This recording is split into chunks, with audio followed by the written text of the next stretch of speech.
Hi everyone and welcome back to SwitchUp. My name's Mark Walker and today we are going to look at some games that hopefully have been all patched up. Titles like Moonscars, Cult of the Lamb, XEL and the recently released No Man's Sky have all seen massive updates since they came out. If you enjoy the content or want to buy any Switch games using our code SwitchUp, you can save 10% on your eShop credit over at switchup.gg and it's all fully legit and endorsed by Nintendo. Hopefully you enjoy this series as much as I enjoy making it, but it does take a long time, so apologies, it's been quite a while since the last one. Have these games been all patched up? Well, let's find out.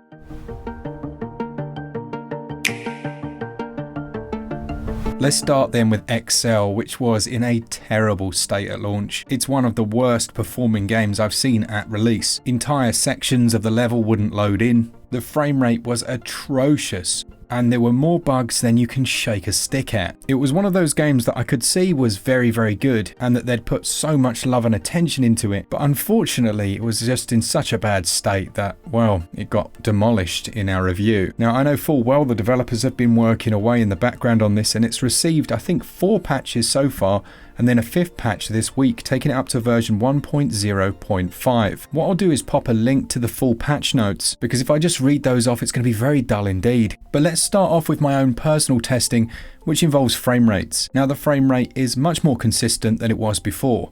They're obviously targeting 30 FPS, but I will say it still needs quite a bit of work in certain areas. Now the safe haven area is supposed to have received quite a few performance updates with this, but there's still those cornfields that chug the game right down. Now I have to say that it is such an improvement in other areas. Textures are better on the trees than they were before, although the ground texture still isn't really my favourite. I think that's more of an artistic choice, but I haven't seen the huge light shifts when I move from one area to the other, so that's good. What also looks to be improved is the overall stability of the game, and I'm not trolling when I say that. Before I had Michael Jackson characters moonwalking around the screen and things disappearing. Now everyone seems to be moving in the right direction, and whereas dialogue previously was essentially broken and would just continue or start on its own, that now happens when you go and speak to someone, which is nice. Transitions between areas are faster than they were before. Chests are back where they should be, where they were missing before. Game-breaking bugs like impossible jumps have also been fixed. And there are literally hundreds of others since it first launched. It's really nice to see and I hope they continue with it. Now what I will say is the camera is still a little bit too far out for my liking. The frame pacing needs a lot of work on the Switch version because although you can see here a lot of the time it's locked out at 30 FPS, it doesn't feel as smooth as it should. Maybe there's something they can do to improve that and you will still get performance drops as I said at the start. So it's not quite there yet, and they do state at the end of their patch notes that they'll continue working on the game. But as I always say, we like to revisit titles and we like to give them, the benefit of the doubt and to give praise where it's due, and they've done a lot of work behind the scenes here, even if it's not an oil painting yet. So many bugs have been squashed and I'm excited to see what they can do next. In handheld, it's probably slightly better. Everything looks better on my handheld on the OLED screen. And as you can see, we do have the new Nixie joycons. They sent those through today. And this latest model is much nicer than the old ones. It has almost like an Xbox controller feel to it, and they've increased the weight as well. Maybe I'll do a full review on them, but if you're interested, you can save a bit of money using the code in the description, and we get a little kickback from that. So overall, it's an improvement on XEL, but it's not quite past the finish line just yet. Still, hats off to the developers.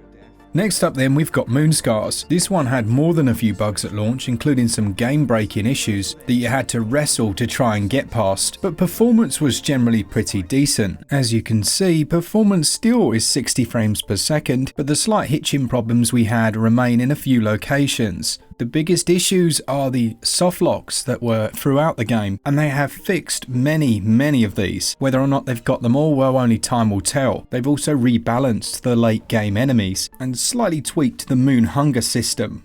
They fixed a few more bugs, including your grave spawning in the wrong location, and one of the biggest issues, certainly within the Reddit forum, was a progress lock after dying on certain bosses. They have fixed that issue as well. Here's how it's looking and running in handheld mode. Perhaps a few less stutters and overall just really good. The visual quality looks amazing on that OLED screen and the native resolution certainly helps here. As far as a patch goes then, well, this is a decent patch job, especially if like me you hit a few crashes at launch. Now it's not to say, and I'm sure they haven't fixed everything, but as with the previous game they continue to work on it and I'm glad they've actually bothered. I think Moonscars is underrated already, really enjoyed it myself, and I'd say it's worth you checking out. Cult of the Lamb was an interesting one. The initial Switch build was running at 30 frames per second-ish, and that used to drop down all the time. It was stuttering all over the place, and there were severe frame pacing issues which made it feel even lower than sometimes its low frame rate. Add on to that, there were numerous bugs. I'm talking like soft locks, the fishing didn't work, there would be random freezes, there were just about bugs everywhere, honestly. Now, about a month ago, I think September the 23rd, there was a big 1.14 patch that came out that fixed a ton of bugs. Again, I'll link to this in the description if you want to check them all out. And this week we've had another patch. Now, between the two of them, they took that sub 30 frame rate. I disable screen shake because I really don't like that, but it certainly does feel better than it did at launch, quite considerably.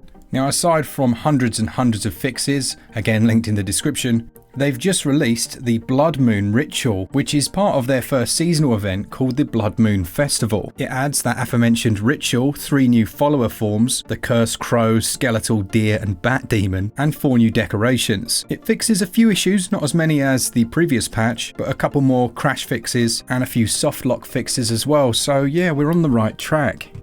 Compared to launch on Switch, it's much better than it was, but there are still quite a few bugs that they need to fix, and I would suggest if you are suffering from any still after this patch, pop them down in the comments. I'm sure the developer will take a look. Now, with that said, it's so much better than it was at launch. They really have worked hard and continue to work hard, as well as providing free content updates, which you can't knock them for that. So I think we're at about a B-. No Man's Sky, a so-called miracle port, came out quite recently, and at launch it didn't have the 4.0 update. I found that if I built a big enough base I could tank the frame rate right down, but that was to be expected, and generally it was 30 FPS, with visual quality being not great, honestly. So the 4.0 update came out, and that introduced a host of new bugs, which has meant we've seen a number of hotfix patches, 4.01, 02, 03, and then just today, 4.04 has finally come out on the Nintendo Switch. Now, this comes with an extensive patch list. Like, seriously, pages and pages of fixes, improvements and changes already is really impressive. And as I couldn't show you because we had the code early, you now do have access to all of those new game modes, including survival, but the best one has to be custom, where you can change every single element of the game to tailor it to your own playstyle. As far as performance goes, well, it's still targeting 30 FPS. I will say it does feel slightly smoother. Certainly the frame pacing is improved when it's all working nicely. And at times I would say the image quality is potentially a little sharper than it was at launch, although you're still nowhere near native resolution. When I built my giant base again, I was definitely able to tank the frame rates down. That's still a thing, but my goodness do I love this game. Check out my new pet, isn't he a delight? So No Man's Sky continues to improve. It's definitely worth playing in docked or handheld, but you just kind of need to know what to expect. Load times have not improved. The initial load time is incredibly long. That goes for all versions, but the Switch more so. And they haven't fixed the clipping issue where you're riding on your mounts and you can still go through the scenery. For me though, and my expectations, I'd say No Man's Sky is around about a B+. And that's it for this episode. I hope you've enjoyed the video. Let me know in the comments some games that I should revisit. There are many more that I do plan on going back to. Soldiers is a good example. That's received loads of patches, but let me know any that you would like to see us revisit on the channel. And if you enjoy the content, then consider sticking around. And if you want to buy joycons, all that fluff is in the description. They're decent, they're not too shabby at all. I use those every day. And a thanks to our patrons and members, you keep the channel alive. I'll see you all in the comments, and as always, for all things Switch all the time, keep it Switch up. Cheers guys, see ya!